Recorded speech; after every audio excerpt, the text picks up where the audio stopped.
الحمد للہ رب العالمین والصلاة والسلام علی سید الانبیاء والمرسلین۔ حمد و صلاۃ کے بعد معزز محترم محتشم سامعین، کتنے دنوں سے باب المعجزات ہی چل رہا ہے اور حضور علیہ السلام کے معجزات آپ کے سامنے رکھے جا رہے ہیں۔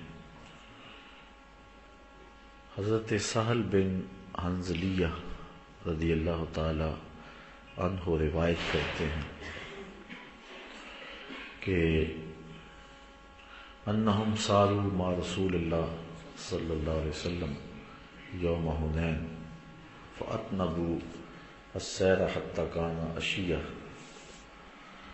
کہ حضور علیہ السلام کے ساتھ غزوہ حنین کے موقع پہ لوگ سفر میں تھے اور سفر کافی لمبا ہو گیا حتیٰ کہ عشاء کا وقت ہو گیا۔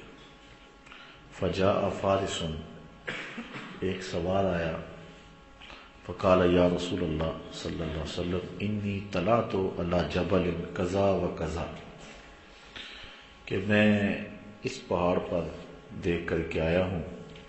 اس نے ساری تفصیلات بتائی کہ یہ میں نے دیکھا ہے۔ فاذا انا بحوازن علی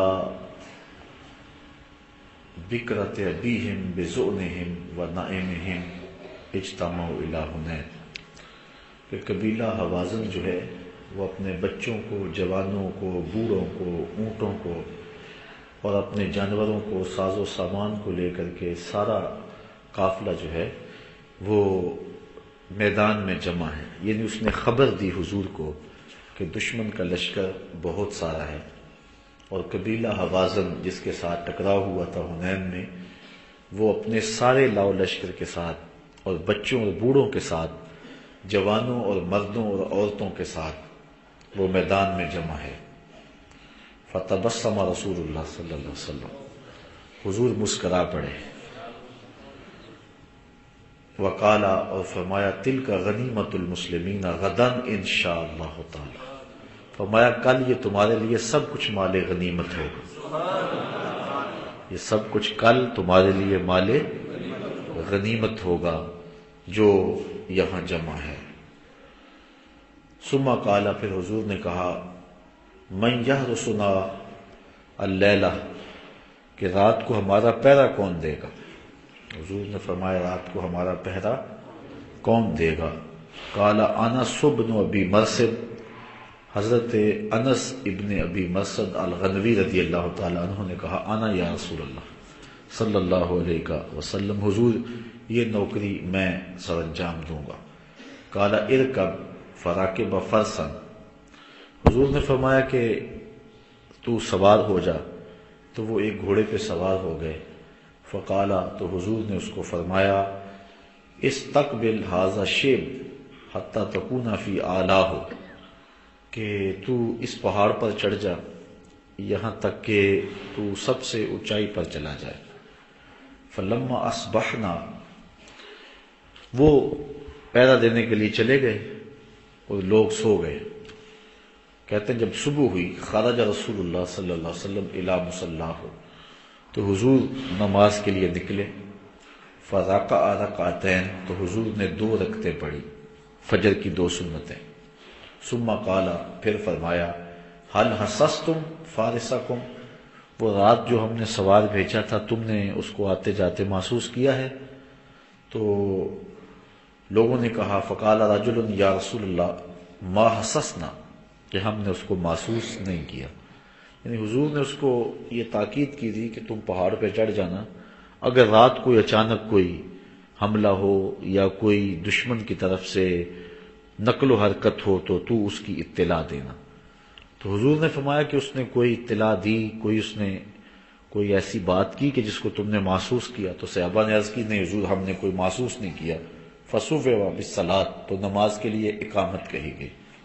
فجعل رسول اللہ صلی اللہ علیہ وسلم وهو يصلي يلتفت الى الشيب، حضور علیہ السلام نماز پڑھانے کے لیے کھڑے ہوئے اور حضور نماز بھی پڑھا رہے تھے اور گوشہ چشم سے جدھر سوار بھیجا تھا ادھر بھی دیکھ رہے تھے۔ اچھا میں کہتا ہوں، لوگ کہتے ہیں نبی کے خیال سے نماز ٹوٹ جاتی ہے۔ اب نبی اپنے بھیجے ہوئے غلام کی راہیں تک رہا ہے اور نماز بھی پڑھا ہے۔ اللہ اکبر۔ یہ امام ابو داؤد نے حدیث روایت کی ہے۔ تو حضور علیہ السلام جو ہیں وہ نماز بھی پڑھا رہے تھے اور گوشہ چشم سے دیکھ بھی رہے تھے۔ یہ بات ذہن میں رکھیں کہ نماز کے اندر جائے سجدہ پہ نظر رکھنی چاہیے، لیکن اگر گوشہ چشم سے دائیں بائیں کو دیکھ لیتا ہے تو یہ نماز میں کراہت کا سبب نہیں ہے۔ اگر گردن پھیر کے دیکھتا ہے تو نماز مکروہ ہو جاتی ہے، اور اگر سینہ پھیرتا ہے تو نماز ٹوٹ جاتی ہے۔ یہ بات ذہن میں رکھیں۔ ویسے جائے سجدہ پہ حالت قیام میں نظر رہے، حالت رکوع میں پاؤں کے ناخنوں پہ نظر رہے، اور تشہد میں قعدے میں انسان کی نظر جو ہے وہ گود میں رہے۔ لیکن اگر گوشہ چشم سے آنکھیں گھما کر کے تھوڑا سا دیکھ لیا تو اس سے کراہت نہیں آئے گی، لیکن اگر گردن گھما کے دیکھا تو نماز مکروہ ہو جائے گی، ٹوٹے گی نہیں۔ لیکن سینہ پھر گیا قبلے سے تو نماز ٹوٹ جائے گی۔ لیکن صحابہ نے حضور علیہ السلام کی طرف جو ہے وہ نظریں گھما کر کے بھی دیکھا، اور صحابہ نے حضور کی طرف گردن پھیر کے بھی دیکھا، اور حضور علیہ السلام کی طرف سینے پھیر کے بھی دیکھا، اور نماز مکروہ نہیں۔ وہ جمعۃ المبارک کے موقع پر میں نے عرض کیا تھا، جن لوگوں کو جمعہ کی حاضری نصیب ہوئی ہے ان کے لیے دہرانے کی ضرورت نہیں ہے، باقیوں کے لیے دو جملے کہ حضور علیہ السلام نماز میں آئے، صدیق اکبر رضی اللہ تعالیٰ عنہ نماز پڑھا رہے تھے، حضور نے حجرہ عائشہ رضی اللہ تعالیٰ عنہ سے جو ہے وہ پردہ ہٹا کے دیکھا، تو حجرہ عائشہ بالکل پیچھے ہے، حضرت صدیق اکبر رضی اللہ تعالیٰ عنہ یہاں کھڑے ہیں، اور انہوں نے دیکھا تو حضور کو دیکھ کے پیچھے ہٹے۔ تو کیسے دیکھا ہوگا؟ گوشہ چشم سے بھی نہیں دیکھا جاتا، گردن گھما کے بھی نہیں دیکھا جاتا، وہاں دیکھنے کے لیے سینہ پھیرنا پڑتا ہے، اور حضرت ابوبکر صدیق نے سینہ پھیرا، دیکھا، اور پھر اپنے مصلی پہ نماز بھی نہیں دہرائی۔ اوروں کی قبلے سے سینہ پھر جائے تو واقعی نماز ٹوٹتی ہے، اور اگر قبلے سے قبلے کی طرف پھر جائے تو پھر نماز نہیں ٹوٹتی ہے، نماز پختہ ہو جاتی ہے۔ باقی رہی بات خیال کی، یہ تو بہت جو ہے وہ ادھر کی بات ہے، وہ تو خیال نبی کے خیال سے لوگ توڑتے پھرتے ہیں نماز، نبی امتی کی راہیں تک رہا ہے اور حالت نماز میں۔ یہ حدیث ابو داؤد شریف کی صاحب مشکات نے نقل کی ہے۔ وہو یصلی، حضور نماز پڑھا رہے تھے، یلتفت الی الشیب، اور حضور علیہ السلام اس وادی کی طرف جہاں اپنے غلام کو گھوڑے پہ سوار کر کے بھیجا تھا، حضور ادھر تک رہے تھے، دیکھ رہے تھے ادھر، حتی اذا قضى الصلاۃ، یہاں تک کہ جب نماز پوری ہوئی، قال ابشروا، حضور نے فرمایا بشارت ہو تمہیں، صحابہ تمہیں بشارت ہو، فقد جاء فارسکم، تمہارا جو گیا تھا نا سوار وہ آ گیا ہے، وہ نیچے آ گیا۔ فجعلنا ننظر الى خلال الشجر فی الشیب، تو کہتے ہیں ہم نے جو ہے وہ درختوں کی اوٹ سے اندر سے دیکھنا شروع کیا کہ کہاں ہے وہ، فاذا هو قد جاء، تو وہ واقعی آ رہا تھا، حتی فاقف علی رسول اللہ صلی اللہ علیہ وسلم، یہاں تک حضور کے سامنے کھڑا ہو گیا، فقال انی انطلقت حتی کنت فی اعلی ھذا الشیب، حضور میں چلتا رہا یہاں تک کہ چوٹی پر پہنچ گیا، فاذا هو قد جاء حتی وقف علی رسول اللہ صلی اللہ علیہ وسلم، اچھا ایسو امرنی رسول اللہ صلی اللہ علیہ وسلم، یہاں تک مجھے حضور نے حکم دیا تھا، فلما اصبحت طلعت الشیبین، اور جب میں صبح کی تو میں نے دونوں جو ہے وہ وادیوں کو دیکھا، کلہما، فلم ارى احدا، تو میں نے کسی کو نہیں دیکھا، کسی لشکر کو نہیں دیکھا، فقال له رسول اللہ صلی اللہ علیہ وسلم، تو حضور علیہ السلام نے فرمایا حل نزلت اللیلۃ، کیا تو رات کو نیچے اترا تھا اپنے گھوڑے سے، یا ساری رات ہی پہرا دیتا رہا؟ قال اللہ، کہا نہیں حضور، آپ کا حکم تھا، میں گھوڑے سے نیچے اترا ہی نہیں، آپ کا جو حکم تھا اس لیے میں گھوڑے سے نیچے نہیں اترا، الا مصلیا، ہاں نماز کے لیے اترا تھا، او قاضی حاجت، یا قضاء حاجت کے لیے اترا تھا۔ قال رسول اللہ صلی اللہ علیہ وسلم فلا علیک الا تعمل بعدها، فرمایا اب تو اگر کوئی بھی عمل نہ کرے تو تجھے کوئی نقصان نہیں ہوگا، تو سیدھا جنتی ہے، کیونکہ تو نے میرے حکم کو مانا ہے۔ یہ الگ بات ہے کہ ان کے عمل اور بڑھ گئے ہوں گے، ایسا ہوا نہیں کہ حضور نے کہہ دیا ہو، حضرت عثمان کو بھی کہا تھا جب انہوں نے 300 اونٹ دیے تھے ماں پلان، حضور نے فرمایا کوئی عمل بھی نہ کریں تو ان کو کوئی نقصان نہیں ہوگا، لیکن حضرت عثمان نے عمل نہیں چھوڑا تھا، حضرت ابن مرثد نے بھی عمل نہیں چھوڑا تھا، انس ابن مرثد الغنوی نے بھی عمل نہیں چھوڑا تھا۔ کیونکہ یہ ان کو نماز میں لذت نصیب ہوتی تھی۔ مسند امام احمد میں روایت ہے کہ ایک شخص حاضر ہوا کہنے لگا حضور میں آپ سے بیعت اسلام تو کرنا چاہتا ہوں لیکن ایک شرط ہے میری۔ فرمایا کیا شرط ہے تمہاری؟ اس نے کہا کہ میں نمازیں 5 نہیں پڑھ سکوں گا، نمازیں 5 میں صرف 2 نمازیں پڑھوں گا، اگر 3 نمازوں کی مجھے چھٹی دیتے ہیں تو میں اسلام قبول کر لیتا ہوں۔ اگر کوئی شخص مجھے کہے اور بندہ بھی بڑا اہم ہو تو کیا میں اس کو اس شرط پہ اسلام میں داخل کر لوں گا؟ مجھے اختیار ہے، میں باقی علماء سے مشاورت کر لوں، فتویٰ مانگ لوں، مفتی حرمین کے پاس بھی چلا جاؤں، یار بندہ بڑا اہم ہے، اوباما ہی چلو اسلام لانا چاہتا ہے، بڑا اہم شخص ہے، اگر وہ اسلام لے آئے تو مسلمانوں کی جان چھوٹ جائے، اتنے لوگ کابل، قندھار، قلعہ جنگی، دشت لیلا، تورا بورا، موصل، بغداد، القدس، کشمیر، غزہ، کیا کیا ظلم ہو رہے ہیں یار، اتنے لوگوں کا خون بہ رہا ہے اور ایک بندہ ایمان لانا چاہتا ہے، لیکن وہ ایک تھوڑی سی سہولت مانگتا ہے کہ میں نمازیں بھی 5 پڑھوں گا لیکن عشاء کی 4 رکعتیں فرض ہیں، 4 نہیں پڑھوں گا، 3 پڑھوں گا، چلو 4 ہی پڑھ لیتا ہوں، 1 رکعت کے 2 سجدے ہیں، میں 1 رکعت کا آخری رکعت کا سجدہ 1 کیا کروں گا، تو کیا مجھے آپ 5 نمازیں بھی پوری، ان کی رکعتیں بھی پوری، لیکن 1 نماز کا آخری رکعت کا جو 2 سجدے ان میں سے 1 سجدہ مجھے چھوڑ دیا جائے، دنیا بھر کے مفتی جڑ جائیں، کیا اس کو سہولت دے سکتے ہیں؟ سوچا جائے، مسلمانوں کے بہتے ہوئے خون کا خیال کیا جائے، یہ ساری چیزیں سامنے رکھی جائیں، جو ہو رہا ہے، جو افغانستان میں ہو رہا ہے، عراق میں ہو رہا ہے، جو کچھ دیگر اسلامی ممالک میں ہونے جا رہا ہے، یہ ساری سازشیں پیچھے ہیں، یا بندہ یہ ٹھیک ہو جائے تو کام صحیح ہو جائے، تو چلو اتنی تو سہولت دے دو، 1 سجدہ ہے، اتنے سجدے کرے گا تو اس شرط پہ ہم جو ہے وہ اس کو اجازت دے سکتے ہیں، ٹھیک ہے تو 1 سجدہ تجھے چھوڑتے ہیں اور تو جو ہے وہ اسلام قبول کر لے۔ دنیا کے سارے مفتی جڑ کر کے کیا یہ حق رکھتے ہیں؟ تو پھر ہم کس منہ سے حضور کی برابری کا دعویٰ کر سکتے ہیں؟ حضور علیہ السلام سے اس نے کہا میں صرف 2 نمازیں پڑھوں گا، کامل 3 نمازوں کی چھٹی دیتے ہیں تو پھر میں اسلام لاتا ہوں۔ فرمایا جا 2 نمازوں پر تجھے اسلام کی بیعت کرتا ہوں۔ حضور نے صرف 2 نمازوں پر اس کو بیعت اسلام کر لیا۔ مسند امام احمد بن حنبل، میرے پاس نسخہ موجود ہے لائبریری میں، آپ زیارت کر سکتے ہیں حدیث کی، مارکیٹ سے بازار سے لیں گے کتاب، یہ موجودہ کتاب اب جو چھپی ہے اس میں یہ حدیث آپ کو نہیں ملے گی، چونکہ آپ سے جو چندے لیے جا رہے ہو نا، کھالیں اکٹھی کی جا رہی ہیں آپ سے، اس سے ظلم ہو رہا ہے تمہارے دین کے خلاف، آپ سے اکٹھے کر کے پیسے اور کتابیں چھاپی جا رہی ہیں اور دھڑا دھڑ حدیثیں نکالی جا رہی ہیں۔ اب جو کتاب چھپی ہے اس میں نہیں ہے، لیکن میرے پاس بیروت کا نسخہ اس میں حدیث موجود ہے۔ یہ الگ بات ہے کہ حضور نے اس کو 2 اعمال پر حضور علیہ السلام نے 2 نمازوں پر بیعت اسلام کر لیا، لیکن جب اس نے نماز پڑھی تو پھر مزہ آیا، اس نے کہا میں تو 5 پڑھوں گا، لیکن حضور نے اس شرط پر، تو اسے بھی حضور علیہ السلام نے فرمایا کہ جا اب تو کوئی عمل نہ بھی کرے تو تجھے چھٹی ہے۔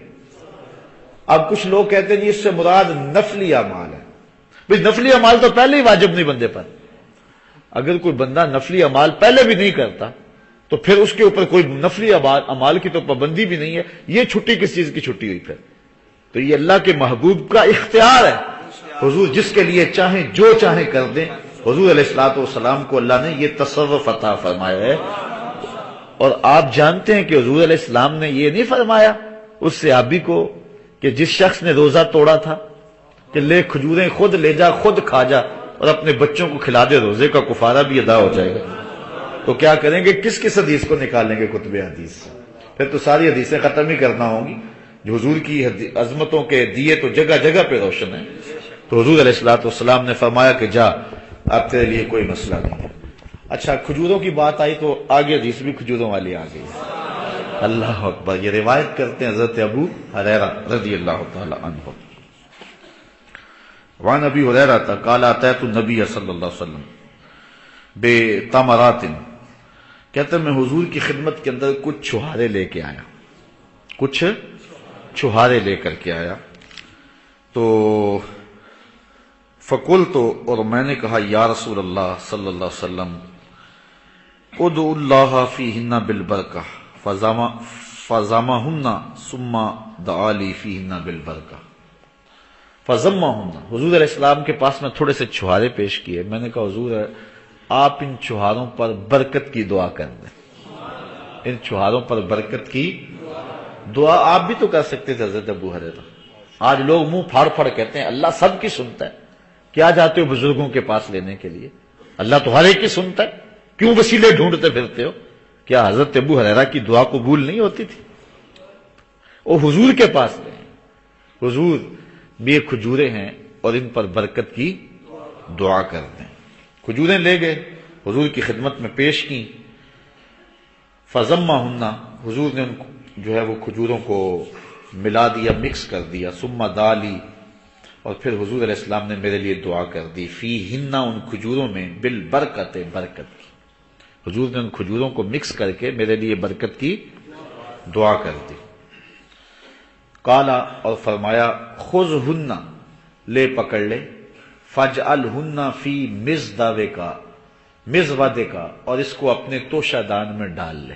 یہ لے کھجوریں، تھوڑی سی کھجوریں تھی، کہا یہ لے لے اور اس کو توشہ دان میں ڈال دے. کلما اردت ان تاخذ منہ شیئا فادخل فیہ یدک فخذہ. جب بھی تیرا دل کرے نا کھجوریں کھانے کو، اس میں ہاتھ ڈالا کر اور نکال لیا کر. اس توشہ دان میں ہاتھ ڈالا کر اور نکال لیا کر. اور ساتھ حضور نے یہ فرمایا وَلَا تَنْصُرْهُ نَصْرًا، تو اس کو جھاڑنا نہ، خالی نہ کرنا، الٹنا نہ، باقی جو تیری ضرورت ہے وہ اس توشہ دان سے پوری ہوگی. وہ تھیلا تھا چمڑے کا یا جو بھی تھا، اس میں انہوں نے کھجوریں رکھ لی. کہتے ہیں فَقَدْ حَمَلْتُ مِنْ ذَلِكَ التَّمْرَ كَذَا وَكَذَا مِنْ وَسْقٍ فِي سَبِيلِ اللَّهِ. کہا کہ میں نے اس سے بہت ساری کھجوریں لی اور کئی وسق میں نے اللہ کی راہ میں خیرات بھی کی. ایک وسق جو ہے وہ 60 سا کا ہوتا ہے اور ایک سا جو ہے وہ 4.5 کلو کا ہوتا ہے. 4.5 سیر کا ایک سا ہوتا ہے. اللہ اکبر. اتنے وسق جو ہے وہ کھجوریں کہتے ہیں. یعنی کئی من کھجوریں میں نے اللہ کی راہ میں بھی بانٹی.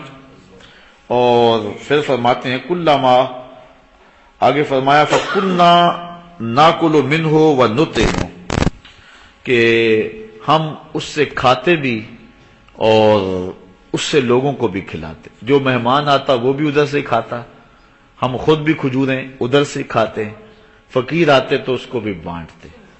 کھجوریں تھی چند، اور ایک روایت میں صرف 21 کھجوریں 21 کھجوریں تھیں. وہ دوسری روایت ہے، یہ ترمذی کی روایت ہے.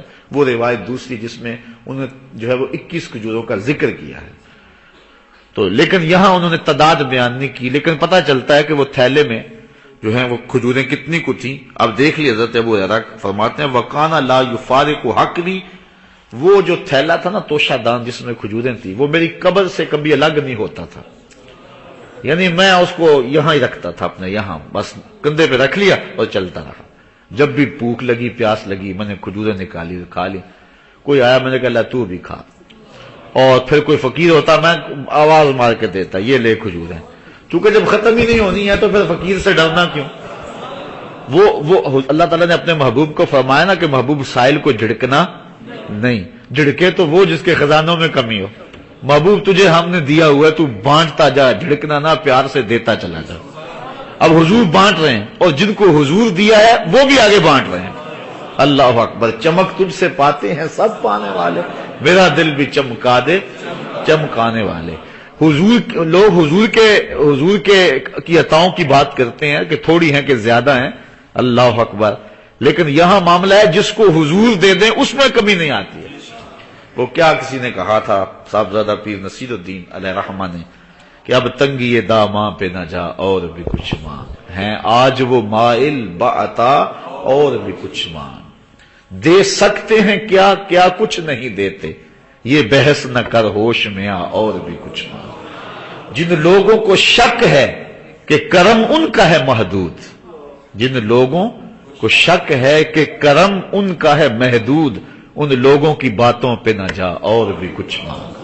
ان لوگوں کی باتوں کو نہ سن، میرے آقا کی حدیثیں پڑھ اور تجھے پتا چلے کہ محبوب کتنے عطا فرمانے والے ہیں.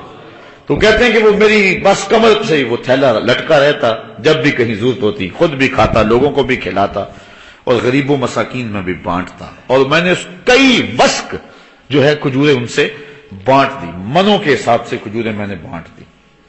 اللہ اکبر۔ پھر کہتے ہیں حتی کانا یوم قتل عثمان فإنہ انقطع، جس دن حضرت عثمان رضی اللہ تعالیٰ عنہ شہید ہوئے ہیں، کہتے ہیں اس دن میرا وہ تھیلا گر گیا تھا، جس دن میرا تھیلا حضور نے دیا، حضور نے دیا، کب دیا یہ نہیں پتا، کب دیا، ساری زندگی گزری، پھر 2.25 سال حضرت ابوبکر صدیق کے گزرے، پھر 10-12 سال حضرت عمر کے گزرے، پھر 10 سال حضرت عثمان کے گزرے، اب 25-30 سال تو ہیں نا، پتہ نہیں حضور نے کب کا دیا ہوا ہے، چلو مدینے کے آخری دور میں دیا ہو، پھر بھی 22-23 سال بنتے ہیں، 23 سال تک کھجوریں بانٹتے بھی رہے، کھاتے بھی رہے، کھلاتے بھی رہے، اور تھیلا تھا کمر پہ، اور روایت ابو ہریرہ کرتے ہیں، حدیث ہے ترمذی کی، اللہ اکبر، اور عطا ہے حضور کی، ہاتھ لگایا برکت ہوگی، کہا لے بس الٹنا نہ، اس کو کھاتے رہنا اور کھلاتے رہنا، بانٹتے رہنا، ختم نہیں ہوں گی۔ اللہ اکبر۔ بلکہ حضرت ملا علی قاری نے اس حدیث کی تشریح میں حضرت ابو ہریرہ سے ایک شعر بیان کیا ہے جو پڑھا کرتے تھے، شعر، حضرت ابو ہریرہ شعر کیا پڑھتے تھے؟ آپ پڑھا کرتے تھے کہ لوگوں سنو میری بات، للناس ہم ولی ہمان بینہم، ہم الجراب و ہم الشیخ عثمانہ، لوگوں کو 2 دکھ ہوئے جب حضرت عثمان شہید ہوئے، اس دن 2 دکھ تھے، لیکن میرے کو لوگوں کو 1 دکھ ہوا کہ حضرت عثمان شہید کر دیے گئے، لیکن مجھے 2 دکھ ہوئے، ایک تو حضرت عثمان شہید ہو گئے، دوسرا میرا وہ توشہ دان اس بھاگ دوڑ میں گم ہو گیا، میرے کندھے سے گر گیا، اور وہ برکت جو حضور کے دم سے مجھے رہی تھی۔ اچھا بس اللہ کی حکمتیں ہی ہیں، اگر وہ توشہ دان حضرت ابو ہریرہ کے پاس رہتا اور گم نہ ہوتا، کسی نے تو الٹ دیا ہوگا نا، حضرت ابو ہریرہ تو کسی کو دے کے جاتے نا، مرتے ہوئے کہتے کہ لے تو بھی نہ الٹنا اس کو، اور اس سے تو بھی بانٹتا رہنا، ساری زندگی ابو ہریرہ نے بھی اس سے کھائیں، اور جب جاتے تو کسی کو دے جاتے۔ پھر جس طرح سجادہ نشینی چلتی ہے نا پیروں کی، اللہ اکبر، ابو ہریرہ کے تھیلے کی بھی سجادہ نشینی چلتی، اور ہو سکتا ہے ہمارے تک بھی پہنچتا، کچھ کھجوریں ہمیں بھی مل جاتی، لیکن بارہ اللہ کو منظور نہیں تھا، حضرت عثمان غنی رضی اللہ تعالیٰ عنہ کی شہادت کی وجہ سے وہ جاتا گیا اور ہمارے تک نہ پہنچ سکا۔ آئیے حضور علیہ السلام کا ایک اور معجزہ، وہ بھی اسی قبیل کا ہے، حضرت جابر روایت کرتے ہیں، ان رسول اللہ صلی اللہ علیہ وسلم جاءہ رجل، ایک شخص حضور کی خدمت میں حاضر ہوا، یستطعمہ، حضور سے اس نے کوئی کھانے کی چیز مانگی، فاطعمہ شطر وسق، حضور نے وسق شعیر، حضور نے اس کو جو ہے وہ جو کے کچھ وسق عطا فرمایا، وسق نہیں بلکہ وسق کا بھی نصف حصہ اس کو عطا فرمایا۔ وسق جو ہوتا ہے وہ 6 من 30 کلو کا ہوتا ہے، تو 3 من 15 کلو حضور نے اس کو جو عطا کر دی۔ کتنے؟ 3 من 15 کلو جو حضور نے اس کو عطا کر دیے۔ اچھا اس کو یہ ہو گئے نصیب۔ اب حضور نے کیا فرمایا سنو، حضور نے یہ عطا کر دیے، فما زال الرجل یاکل منہ وامرأتہ وضیفہما، کہ وہ بھی کھاتا، اس کی بیوی بھی کھاتی، جو مہمان آتے وہ بھی کھاتے، اور کھاتے رہے، چلتے رہے مدت۔ ایک دن خیال آ گیا کہ پتہ نہیں یہ کتنے کو ہیں اس کے اندر، تو پھر کیا ہوا، حتی قالہ، اس نے ایک دن اس کو تولنا شروع کر دیا، ایک دن اس نے تولنا، اس نے کہا تولوں تو صحیح کتنا ہے، فانیہ، تو وہ ساری برکت اٹھ گئی۔ اور یار جو نبی کے دیے ہوئے پر تولے اس کی برکت اٹھ جاتی ہے، تو جو نبی کو تولنے بیٹھ جائے اس کے دین کی برکت اس کے پاس کہاں رہے گی، برکت اٹھ گئی۔ اللہ اکبر۔ فاتی النبی صلی اللہ علیہ وسلم، تو وہ حضور کی خدمت میں آیا، پھر آ گیا، فقالا، تو حضور فرمایا لو لم تکلہ لاکلت منہ ولقام لکم، فرمایا اگر تم نانا تولتے تو یہ ہمیشہ تمہارے پاس رہتا، تم کھاتے بھی رہتے، ختم بھی نہ ہوتا، اور تمہارے پاس بھی موجود رہتا، اور ان کی نسلوں تک یہ پہنچ جاتا اگر وہ تولتے نہ تو۔ اس کو امام مسلم نے اپنی سند کے ساتھ روایت کیا ہے۔ اللہ اکبر۔ ایک روایت حضرت ابن عباس سے ہے، حضور کے چچا زاد بھائی ہیں. قال جاء اعرابی الی رسول اللہ صلی اللہ علیہ وسلم، ایک شخص حضور کی خدمت میں حاضر ہوا. قال بما اعرف انک نبی، اس نے کہا مجھے کیسے پتا چلے کہ آپ اللہ کے نبی ہیں؟ قال، تو حضور نے فرمایا ان دعوت ھذا العزق من هذه النخلہ یشهد انی رسول اللہ، فرمایا یہ جو کھجور ہے اس کے اوپر لگے ہوئے جو خوشے ہیں، اگر یہ میری گواہی دے دیں پھر تو مان جائے گا کہ میں اللہ کا رسول ہوں؟ اس نے کہا جی بالکل، پھر تو کوئی شک ہی نہیں رہے گا. فدعاہ رسول اللہ صلی اللہ علیہ وسلم، حضور نے ان کھجوروں کو بلایا، ان کھجوروں کو بلایا. وہ لگا کے نا 400 واٹ کا ایمپلیفائر اور لمبے لمبے دھوتے لگا کے، تو مولوی فل اسٹل والا ہو اور کھجوروں کو آواز دے کھجوروں آ جاؤ، آئیں گی کھجوریں؟ لیکن حضور نے اشارہ کیا. اللہ حضرت غور تو کیجیے، سارا کھیل بچوں کو بھی ساتھ جوڑنے، جتنے صبح آئے قرآن پڑھنے والے جی کھجوروں کو آواز دینی ہے. کھجور نے کیا آنا ہے، کھجور کا ایک ذرہ بھی نہیں آئے گا، لیکن حضور نے کھجوروں کو آواز دی کہ آ جاؤ. کھجوروں کو کیا کہا؟ آ جاؤ. پھر کیا ہوا؟ فجالا ينزل من النخلة حتى سقط الى النبي صلی اللہ علیہ وسلم، وہ وہاں سے اتری اور حضور کے پاس آ گئی، جتنے بھی گچھے تھے ٹوٹ کے حضور کے پاس آ گئے. اچھا یہ بھی بڑی بات ہے، لیکن کوئی اس سے کہہ سکتا تھا کہ گچھے ٹوٹ گئے ہیں، پک گئے تھے، ٹوٹنے والے تھے تو ٹوٹ گئے، بس وہ ایک موقع ہی تھا، اتفاقاً ایسا ہو گیا. ایسے بھی تو باتیں کرنے والے ہوتے ہیں. حالانکہ توڑنے بلانا بھی بڑی بات ہے، لیکن پھر حضور نے کیا کہا؟ ثم قال ارجع، کہا چلو اب چلے جاؤ، اب واپس چلے جاؤ.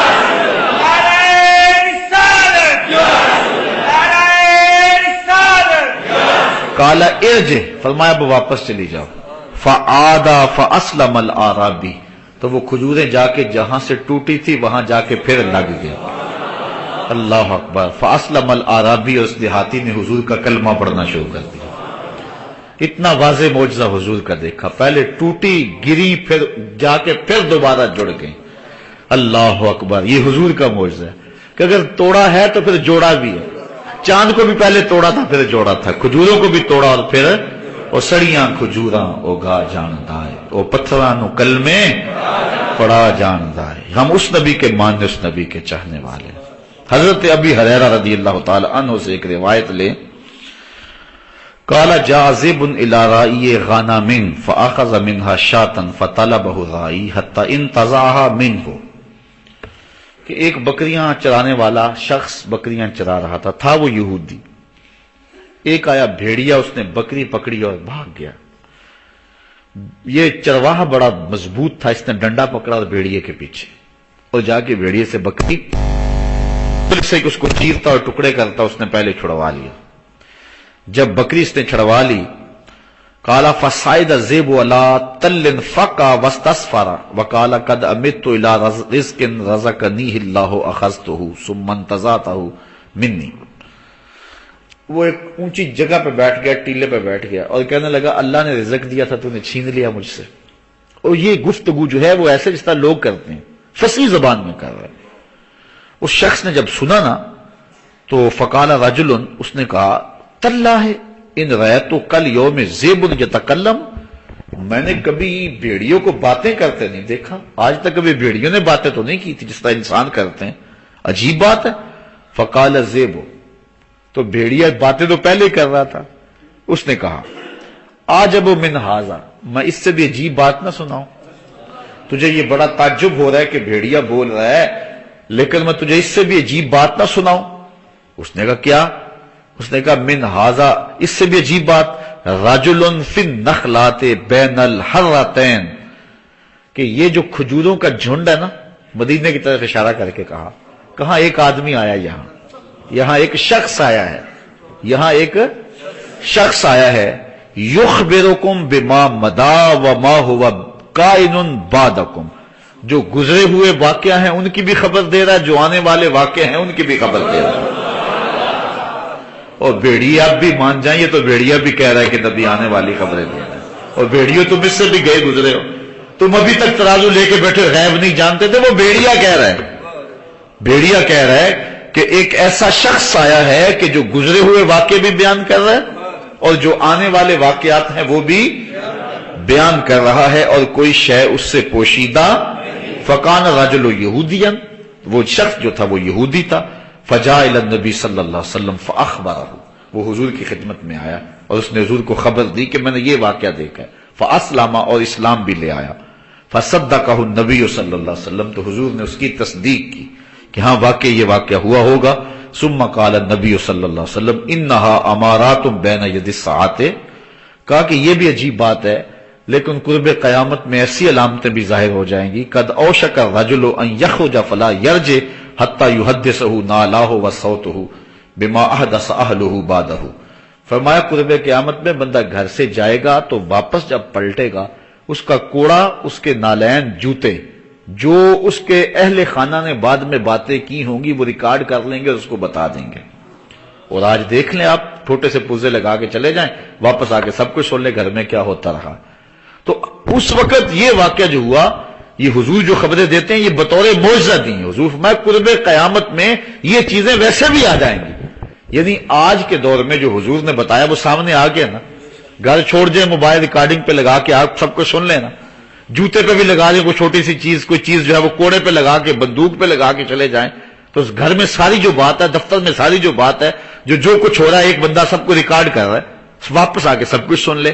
یہ حضور نے اس وقت بتایا، گویا حضور نے عقل کے اندھے جو لوگ ہیں ان کو اشارہ دیا، اور سب کچھ دیکھ لو گے اور پھر بھی نبوت کا انکار کرو گے اور پھر بھی نبی کی طاقت کا انکار کرو گے؟ یہ تو تم دیکھتے ہو کہ آلات کے ذریعے گزری ہوئی باتیں وہ سب ریکارڈ ہو جاتی ہیں، تو جس کو اللہ نے محمد اور نبی اور رسول اعظم بنایا ہے پھر اس کی شان کا عالم کیا ہوگا، اس کی رفعت کا عالم کیا ہوگا۔